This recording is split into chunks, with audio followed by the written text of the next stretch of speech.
Hello everyone.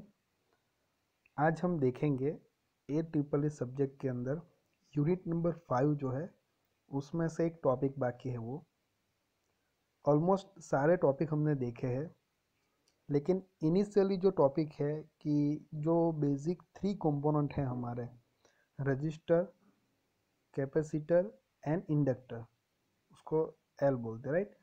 तो हमने register के बारे में देखा और उसका क्लासिफिकेशन मतलब એનું વર્ગીકરણ આપણે જોયું।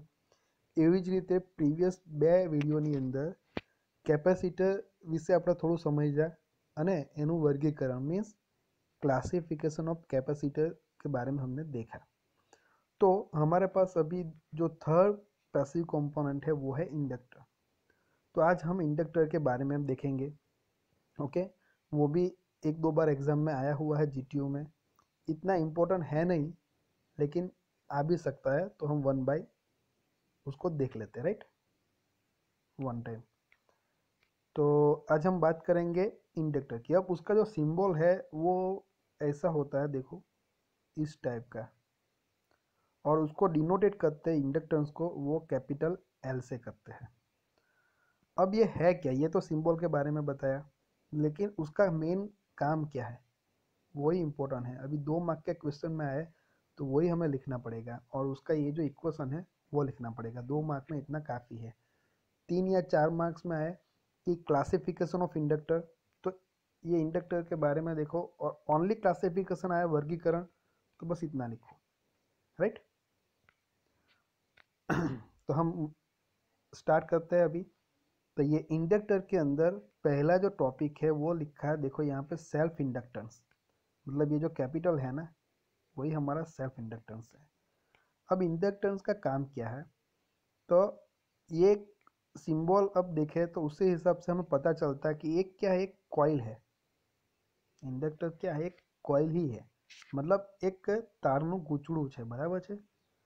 સો જ્યારે આ ગૂંચળાની અંદર આપણે પ્રવાહ વહેતો હોય અને એ પ્રવાહમાં આપણે વધારો કરીએ અથવા તો ઘટાડો કરીએ, બેમાંથી ગમે તે કરીએ, બરાબર છે। માની લો કે આપણે અત્યારે એક પ્રવાહ વહેતો છે एक गुचड़ामाथी, मीन्स करंट पास हो रहा है कॉइल में से, और उसमें हम करंट को मतलब इंक्रीज करते हैं, मतलब प्रवाहનો આપણે વધારો કરીએ છીએ। તો આ જે ઇન્ડક્ટર હોય છે, ગૂંચળું હોય છે, એની અંદર એનું સેલ્ફ કાઉન્ટર ईएमएफ હોય છે, मतलब એને આપણે કહીશું સેલ્ફ ईएमएफ, સ્વપ્રેરિત કાઉન્ટર ईएमएफ, રાઈટ। તો એ શું કરશે કે આપણે જે પ્રવાહનો વધારો કરીએ છીએ ને તો તેનો વિરોધ કરશે, એટલે કે તરત જ આપણે જેવો પ્રવાહ વધારીએ એટલે તરત જ ઇન્ડક્ટરની અંદર પ્રવાહ વધતો નથી, થોડા ટાઈમ પછી એ વધે છે।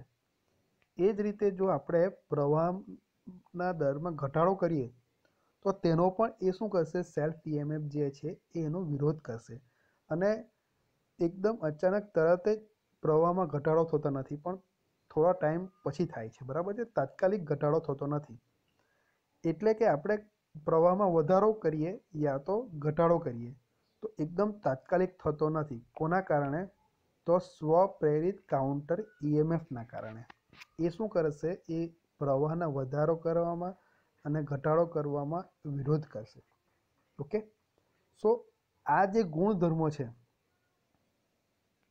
કોનો, ગૂંચળાનો, કે જેને લીધે એમાંથી જે વહેતો કરંટ છે, બરાબર, તેના વધારા કે ઘટાડાનો શું કરે છે, વિરોધ કરે છે, અને એને જ શું કહેવાય છે, સેલ્ફ ઇન્ડક્શન। ओके, અને તેને શાનાથી દર્શાવવામાં આવે છે, कैपिटल एल द्वारा। ओके, सो जो कॉइल के अंदर जो प्रॉपर्टी है कि उसमें से पास होने वाला करंट को हम इंक्रीज करते हैं या डिक्रीज करते हैं, तो उसको क्या करता है, वो अपोज करता है। और वो ये जो अपोज करने की जो प्रॉपर्टी है कॉइल की, उसको ही क्या बोलते हैं, सेल्फ इंडक्शन, और उसको डिनोटेट करते हैं कैपिटल एल से। अब उसको हमें मैथमेटिकली इक्वेशन वाइज उसको लिखना है, तो क्या लिख सकते हैं, L equal to N phi by I. अब इसका मतलब क्या है कि यहाँ पे जो एन है वो क्या है, जो कॉइल है उसके अंदर नंबर ऑफ टर्न्स कितने हैं કે ગૂંચળામાં ટોટલ કેટલા આટા છે તે છે, બરાબર છે. ઓકે. અને અને જે फाई आवे छे, ओके, ये जो फाई है वो क्या बताता है, फ्लक्स. ओके, हमें भी पता है, हमने फर्स्ट यूनिट में पढ़ा था. फाई मतलब फ्लक्स. एन हमने देखा कि जो कॉइल के अंदर नंबर ऑफ टर्न्स कितने हैं, गूंचड़ानी अंदर टोटल कितना आटा है. एंड आई मतलब जो कॉइल में से जो करंट पास हो रहा है ना, वो मतलब गूंचड़ामांथी पसार थतो प्रवाह, ये आपणो आई थई गयो, बराबर. અને હવે એને જ આપણે આ જ ઇક્વેશનને આપણે બીજી રીતે લખવું હોય તો આપણે પરમિએબિલિટીના ફોર્મમાં આ રીતે પણ લખી શકીએ છીએ. ઓકે. અને ઇન્ડક્ટન્સનો એકમ કયો હોય છે, યાદ રાખજો, હેનરી. ઓકે, અહીંયા લખ્યું છે જુઓ, હેનરી. તો આપણે એને બતાવવું હોય તો માની લો કે એક ઇન્ડક્ટર છે, તેની વેલ્યુ 10 મિલી હેનરી છે. તો મારે કેવી રીતે લખવાનું, મિલીનો એમ, હેનરીનો કેપિટલ એચ, બરાબર છે. એટલે ઇન્ડક્ટન્સનો જે યુનિટ છે, એકમ, એ કયો હોય છે, હેનરી. તો આટલું બેઝિક થઈ ગયું. મેઇન તો તમારે યાદ રાખવાનું છે સેલ્ફ ઇન્ડક્ટન્સ કોને કહેવાય છે, બરાબર છે. ઓકે. અને એને એ વિરોધ કરે છે, એમાંથી જે કૂચડામાંથી કોઇલમાંથી જે કરંટ પાસ થાય છે તેનો વધારો કે ઘટાડો થાય તો એનો વિરોધ કરે છે. એકદમ તાત્કાલિક સડનલી એને વધારો કે ઘટાડો કરવા દેતો નથી, બરાબર છે. તેને કહેવાય છે સેલ્ફ ઇન્ડક્શન, અને એને જ આપણે એલથી દર્શાવીએ છીએ. આ ખાસ યાદ રાખવાનું છે. ઇંગ્લિશમાં સિમ્પલ એક લાઇનમાં બોલું તો L means oppose the rate of change of current. Okay, कि rate of change of current means current की वैल्यू में जो थोड़ा डिफरेंस आ रहा है, रेट ऑफ चेंज मतलब जो चेंजेस आ रहे हैं उसको क्या करता है, अपोज करता है. ओके, सिंपल वन लाइन में हमें बोलना है. तो अब देखो नेक्स्ट क्या है, क्लासिफिकेशन ऑफ इंडक्टर्स, मतलब इंडक्टरનું વર્ગીકરણ. તો મેઇન 3 મુદ્દાઓ પર એનું વર્ગીકરણ કરવામાં આવ્યું છે. પ્રથમ છે કોરના આધારે વર્ગીકરણ, બરાબર છે. કઈ રીતે થશે એમાં, એર કોર પ્રકાર, એટલે કે કોર કઈ પ્રકારનો છે તેના આધારે. તો एयर कोर, बीजो है आयरन कोर, थर्ड जो है वो है पाउडर कोर, एंड फोर्थ वो जो है फेराइट कोर, राइट. उसमें कुछ समझाने की एक्चुअली ज़रूरत है नहीं कि कोर जो है वो इस टाइप के मटेरियल से बना होता है, इस टाइप का कोर होता है, उसके बेस पे उसको क्लासीफाई किया गया है इंडक्टर को.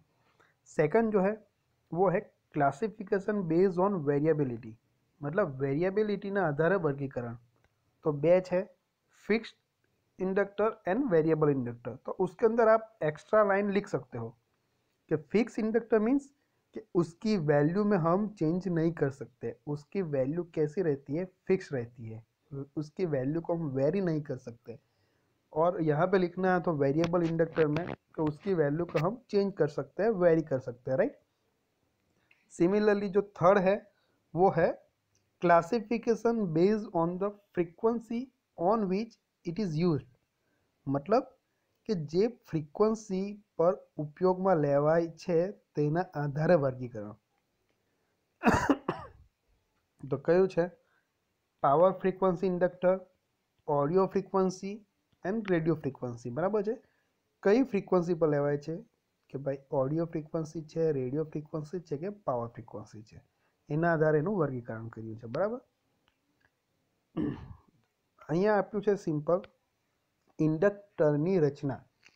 ત્યાર પછી હવે જો એક્ઝામની અંદર જે પૂછ્યું હોય છે ને એટલો જ આન્સર લખવાનો, આ બધું લખવાની જરૂર નથી. વર્ગીકરણ પૂછે તો બસ એટલું લખો.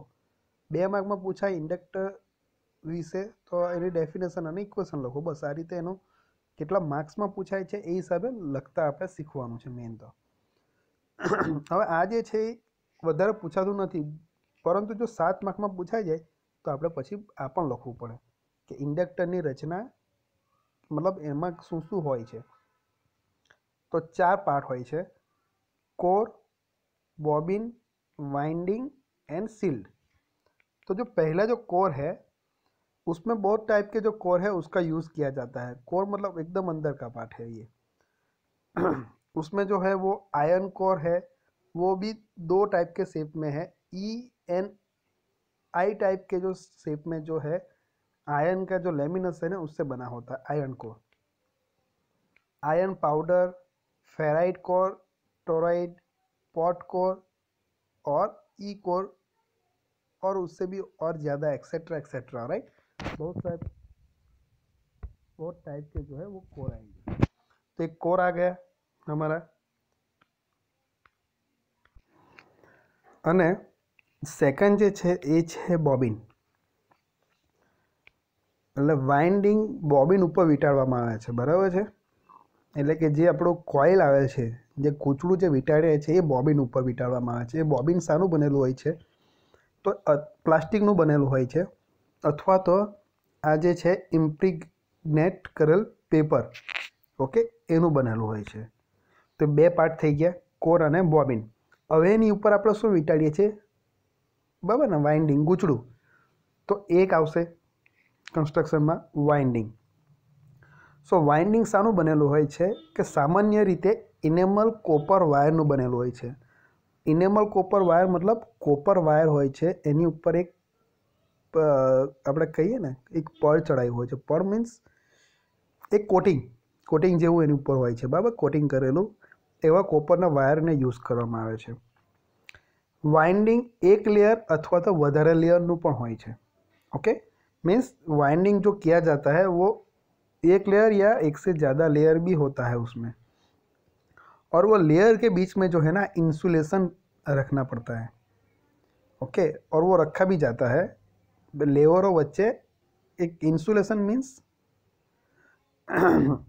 એ બે વચ્ચે એકબીજાના કોન્ટેક્ટમાં ના આવે તે રીતે અવાહક પદાર્થ રાખવામાં આવે છે, ઓકે। ટોરોઇડ આકારની કોર પર ટોરોઇડલ પ્રકારનું વાઇન્ડિંગ વીંટાળવામાં આવે છે। વાયરના આડછેદનું ક્ષેત્રફળ કંડક્ટરમાંથી કેટલો કરંટ પસાર કરવાનો છે તેના પર આધાર રાખે છે। ઉચ્ચ વોલ્ટેજ પર ઓપરેટ થતા ઇન્ડક્ટરને પૂરતું ઇન્સ્યુલેશન આપવામાં આવે છે, રાइट।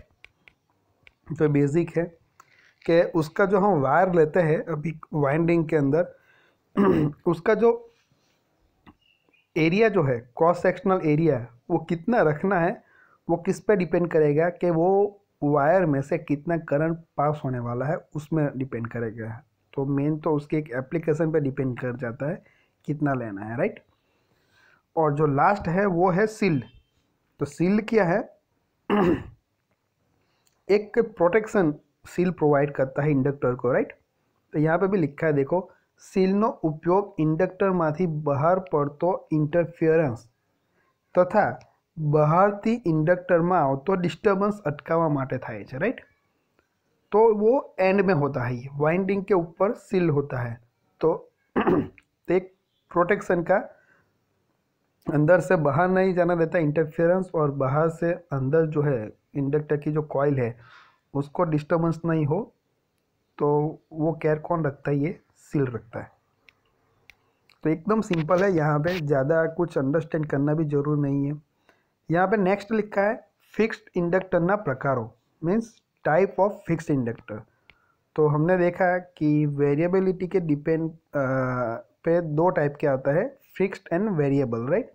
तो ये फिक्स्ड कौन कौन से टाइप होते हैं वो यहाँ पे लिखा है, एयर कोर इंडक्टर, दूसरा है iron core inductor, then powder core and ferrite core inductor है।